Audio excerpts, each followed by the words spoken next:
안녕하세요. 건강 이슈의 한의사 최주리입니다. 요즘 부쩍 목이 간질거리고 따가워서 기침을 하시는 분들이 많아요. 이게 코로나 바이러스 오미크론 때문인지 인후염 때문인지 아니면 단순히 목이 건조해서 그런 건지 원인이 도대체 뭐냐며 질문도 많이 하십니다. 오늘은 목 따가움이 도대체 원인이 뭔지, 어떨 때는 집에서 쉬기만 하면 되고 또 어떨 때는 항생제 처방을 받아야 되는지, 그리고 혼자서 간단하게 해볼 수 있는 방법도 소개시켜 드릴게요. 먼저 이 논문을 통해 인후염이 뭔지 한번 알아볼까요? 인후염은 특히 세균성인지 바이러스성인지 구분하기가 어려워요. 특히 인후염을 일으키는 바이러스는 종류도 많은데요. 라이노바이러스, 아데노바이러스, 콕사키 바이러스, 또 코로나 바이러스 같이 다양합니다. 인후염의 90%는 대개가 바이러스성이기 때문에 대개가 치료하지 않고도 일주일 내에 좋아져서 사실 구분할 필요가 없어요. 하지만 요즘은 코로나 바이러스로 인한 걱정이 많기 때문에 구분하기를 원하시더라고요. 이 부분은 제가 영상 뒷부분에서 좀 더 자세하게 다뤄보기로 하겠습니다. 사실 인후염에서 가장 먼저 구분하는 것이 이것이 과연 세균성인가 하는 것인데요. 인후통 환자의 10% 정도가 화농성 연쇄상 구균에 의한 인후두염입니다. 문제는 세균성이든 바이러스성이든 인후통, 연화곤란, 발열 등을 호소해서 구분이 어렵다는 거죠. 그래서 쉽게 구분할 수 있는 방법이 이 논문에 소개되어 있습니다. 세균성에는 편도 근처에 점상 출혈, 그리고 삼출물이 있고요. 경부 림프절, 목의 앞부분이 부어 있을 수가 있습니다. 우측의 그림이 바로 세균성 인후두염인데요. 만약 목이 아픈데 거울을 보았더니 목 상태가 이렇다, 이러면 코로나 바이러스로 인한 건 아닌 거죠. 의학적으로는 센터 크리테리아라는 체크리스트를 사용합니다. 기침이 없으면 플러스 1점, 경부 앞쪽 림프절이 만져지면 플러스 1점, 또 나이가 5세에서 14세이면 또 플러스 1점이 가산되고요. 나이가 45세 이상이면 마이너스 1점입니다. 거기다가 편도 삼출물이 있으면 또 플러스 1점이고요. 열이 38도 이상이면 역시 플러스 1점입니다. 이 점수를 다 합쳐서 2점 이하면 추가적인 검사를 하지 않습니다. 바이러스성이 높기 때문이죠. 3점 이상이면 간이 항원항체 검사를 하는데요. 이를 통해 세균성인 게 확인이 되면 항생제를 사용할 수 있습니다. 다만 이런 검사가 미국이랑 일본은 잘 되어 있는데 한국은 검사를 잘 하지 않아요. 그래서 항생제 남용이 문제가 되고 있죠. 제가 특히 항생제에 관심을 많이 갖는 이유는 장내 미생물 때문인데요. 항생제가 유해한 세균만 죽이는 게 아니고 유익한 내 세균까지 죽이기 때문이에요. 하지만 최근 들어서 장내 미생물의 중요성이 올라가면서 항생제를 적게 쓰기 위해 노력하는 모습들도 보이긴 해요. 구독자님들도 가능하면 항생제를 쓰지 않는 것이 좋은데요. 제가 나중에 항생제를 특집으로 해서 한번 설명을 해드려 볼게요.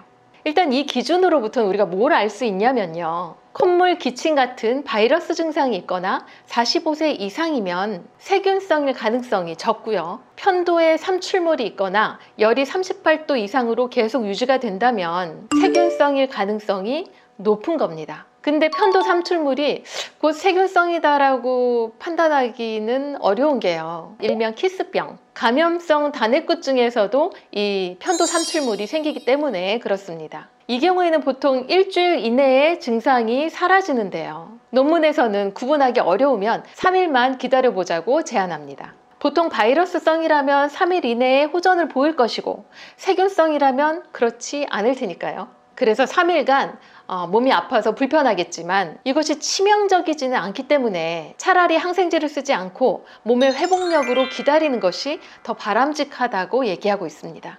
만약 세균성으로 판단이 된다면 이비인후과 가셔가지고 아목시실린 같은 항생제를 처방받으셔야겠죠. 그럼 일단 세균성이 아니라면 어떻게 할까요? 먼저 코로나로 인한 인후염이면 어떡하지 하고 걱정부터 많이 하실 수 있는데요. 실제 오미크론 변이가 상기도 감염을 일으키고 인후염을 발생시키는 걸로 델타보다 비율이 높았죠. 이 그래프를 보면요. 오미크론 변이로 인한 미각 후각 손상은 13%로 낮아진 반면에 인후통은 57%로 상승했습니다. 그 이유는 아까 말씀드린 것처럼 오미크론 변이가 이 상기도 감염을 더 잘 일으키기 때문인데요. 즉 코로나 걸리고 증상이 있으신 분들의 50%는 인후통이 있다는 거고요. 다만 다행인 것은 코로나 바이러스로 인해도 바이러스로 인한 것이기 때문에 인후통 증상이 나타나는 기간이 7일 이내라서요. 너무 걱정하지 않으셔도 내 면역력만 좋다면 시간이 지나면 저절로 좋아집니다. 그럼 현재 있는 불편감을 위해서 무엇을 해볼 수 있을까요? 가장 쉬운 것은 다들 아시다시피 충분한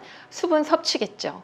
만약 통증이 심하다면 NSAID나 타이레놀 같은 소염 진통제를 사용할 수도 있습니다. 더불어 인후염에 관련된 한약도 하나 소개시켜 드려 볼게요. 이 논문은 상기도 감염에 사용하는 사방다신탕이라는 한약에 대한 연구입니다. 바이러스성, 세균성 모두 사용할 수 있는 근거가 되는데요. 이 약에 있는 황금, 황련, 대황과 같은 약재들이 항염증, 항바이러스 효과로 인후보를 치료하게 됩니다. 뿐만 아니라 이 한약이 좋은 이유가 장내 세균들에도 영향을 미쳐서 인후염뿐만 아니라 소화기 질환, 피부 질환에도 다양하게 쓸 수 있다는 것이죠. 현재 사방사심탕은 한의원에서 보험이 되는 제제예요.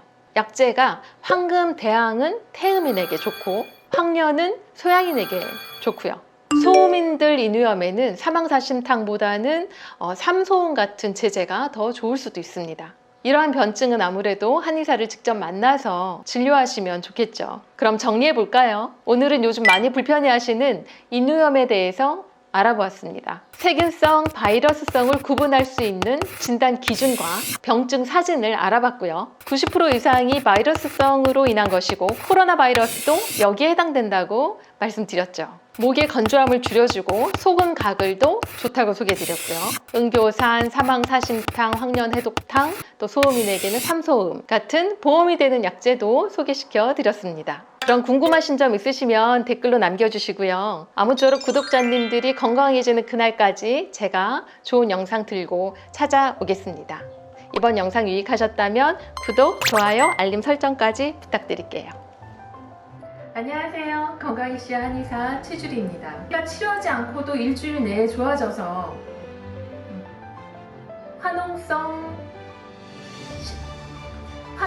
연쇄성 구균에 의한 인후두염입니다.